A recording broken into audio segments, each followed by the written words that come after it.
Right. And sort of feel like I wasted that person's time. And I just felt really terrible. So, The Infidelity of an Infidel. I can read it. Okay. In truth, I know not why I am so sad. It wearies me. You say it wearies you how I caught the eye of an Eve despite never being there when she fell. Found my tidings in adulteration to an already established covenant with you in the Trinity.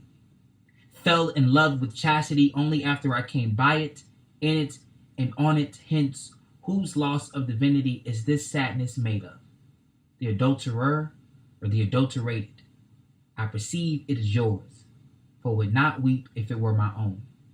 For my fate of stones have never moved me. This last line is very poignant, and I really want to get a little more insight on the fate of stones have never moved me. Tell me more about this line. I often write a lot of my pieces, believe it or not. I often write a lot of my pieces as if I am a woman. And I feel like in the tone that I was writing in, we all know that an adulterous woman is stoned. Right. And so because of that, I thought that was a beautiful image. And so my fate of stones have never moved me. So it's showing that the person cheated. It's showing that the person committed adultery. I wasn't married, but the person in the poem is.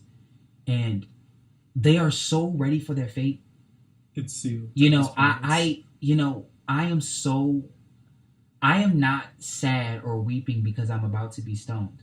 So when it's as if to say, I am not sad or I am not weeping because of the consequences that I'm about to receive for my actions. Mm-hmm. I have never been moved by the consequences of my actions because those are the consequences of my actions. Mm-hmm. What I am moved by more is your sadness.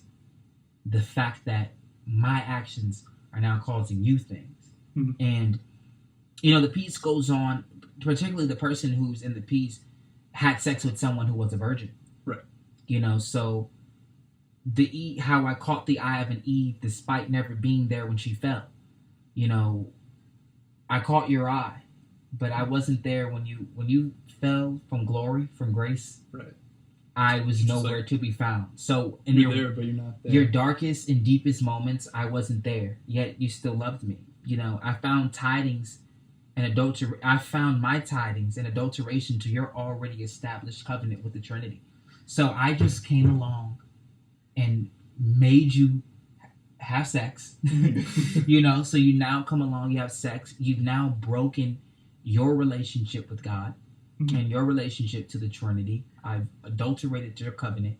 And then I had the audacity to then commit adultery. Right. Once we were together.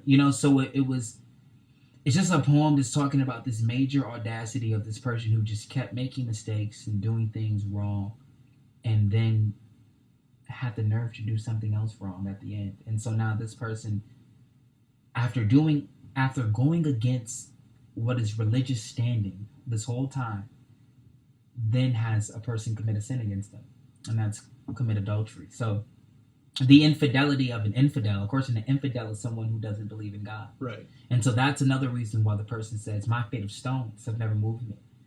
This is what happens to someone who commits adultery. Well, you're bound to the ground forever. He doesn't even believe in God. So it's now, he's not afraid of his punishment from the Lord.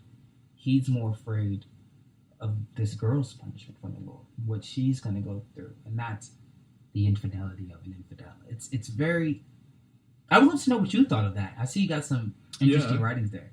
I had a few things. The Fate of Stones really moved me. It didn't move them, but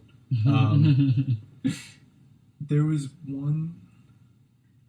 I thought the fell in love with chastity only after I came by it, in it, and on it, showed like the way the lines were getting shorter, to me showed like the progression of guilt. Like when you're becoming more guilty, your lines sort of taper off, and you eventually just get stuck there with like the looming sadness.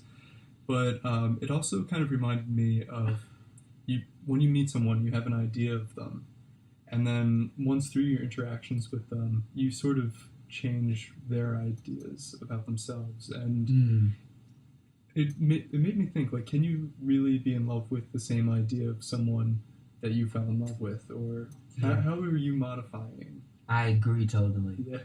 I agree totally. Yeah. And I said earlier that I wrote this poem as a woman. I don't know if that's necessarily true. Um, it's sort of kind of a gender neutral person because Mhm. only a man can come by and on something. If a woman's doing that, that's kind of amazing.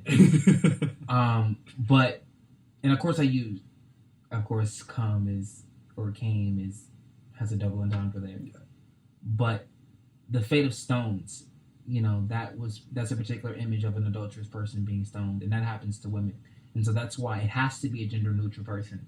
But I think if most people know what happens when a person is stoned, they'll know that adultery happened. And I made sure that I use adulterer, adulterated. Never use the word adultery, but something that is adulterated means it has been brought down from its pure form. So it's been contaminated and tainted. And my presence has tainted this girl.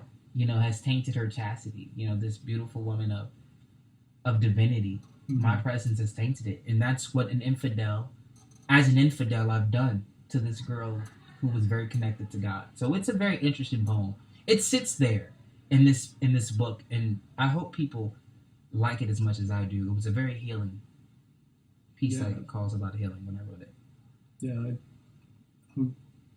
What I'm also curious about now, you said you frequently write your poems from the perspective of a woman. I frequently do, yeah. So where did this idea come about?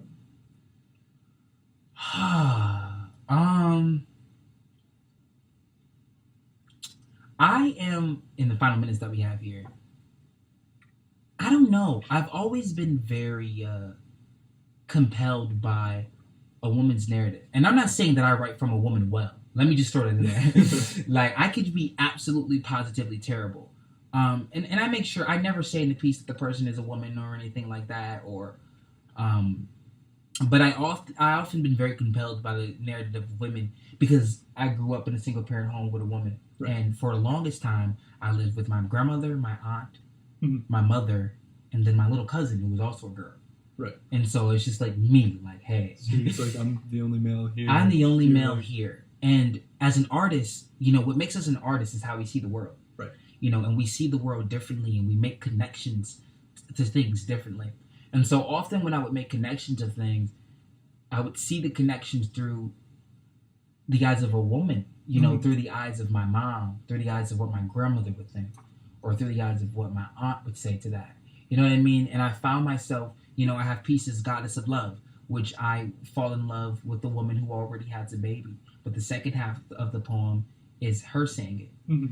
My other piece is Joanne Long, a piece that I wrote that is about my female pastor. So, again, maybe I should backtrack my statements and say not writing as if I am a woman, but really feeling compelled to tell the women in my life's narrative and making sure I'm doing so in a fashion that they would find appropriate. Yeah, I think that's an excellent thing to always keep in mind. And I know we're running out of time a little bit, but how much of this was a factor when you were creating What Shakespeare Said to the Video Vixen? I think very much so. I think